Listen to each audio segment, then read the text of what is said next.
سلامونه نیکی هیلې احترامات څنګه چې تاسو ته پته ده چې بډګر کلي کې د السیف ویلفیر ډیولپمنټ ارګنایزیشن سره عمران ځوان او جنید ځوان چې دا د هغوی سره کار کې د یوث پارلیمنټ کولابریشن دی مرسته ده د هغوی نو دوی د خلکو سره مرستې کوي نو راله ما نه یې پوښتنه وکړه چې په کلي کې به داسې څوک مستحق وي چې هغوی له مونږ راشن وکړي نو د ډګر کلي چې کوم د ګوکن سایډه کوم فلډ راغلی او کوم سیلاب راغلی خو دا خلک خو بیا هم سیف دی خو دا کور والا چې دی دا کاکا چې دی دوی له مونږ ډېرې ویډیوګانې کړې وي چې زه بچیان نشته نه نر او نه انجوله نو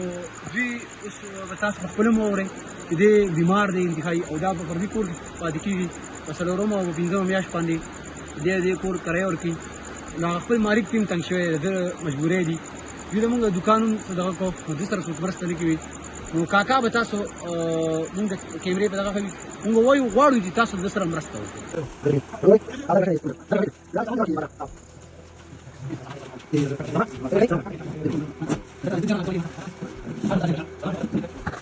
مونږ د عبدالهادي باچا ډګر کلي کې په کورو کې چې اوسي د هغه خوا نه مونږ دا ځوانان راورسولو دا تکړه ځوانان دي دوی وایي چې زموږ سره د یو کس بو د مرستې هغه دي نو مونږ د شپې ځکه رالو چې دوی ټول ستړي شي خدمتونه کوي نو معذرت غواړو ناوخته رالو نو مونږ د کیمرې ذریعه باندې ما تاسو ته ښیو بار بار ځکه وایو چې دله مرستې نه څوک راځي نه سیلاب شته او نه څه افت شته ماما الحمدلله روغ رموټ دی خو صرف دا دغه دی چې د بچیان نشته د ګټې وټې څوک شته نه نو جنید ځوان او عمران ځوان مونږ دوی چې کوم تنظیم اصول لاندې کار کوي هغوی رالو او د ماما سره لږ ډېره مرسته کوي تاسو ته مونږ ووایو چې تاسو راشئ عبدالهادي باچا سره مرسته وکړئ دا ټول به پرېږدي نه کرایي به تا ته انشاءالله میلاوېږي صحیح ده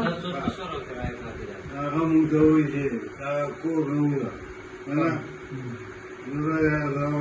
بیا ما خدای پاکه زه خو هغه بیا مې وګورئ پولیس چوکۍ ته لاړم هغه ته مې زما څخه اوس څه غږ نشته زه څه هغو لیکل وکړل زه وغواړم دې ځای مالک څوک مالک د هغه حبیب دي دې میاشتې اوس څومره کرایه تاسو پاتې ده ما مې 2000 پاتې ده 2000 تر راغله روانې میاشتې وشي ٹھیک شو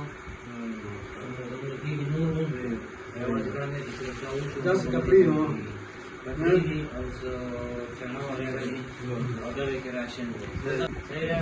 اور جیم ځایونه څه کېږي په دې کلي کې تاسو مونږ نه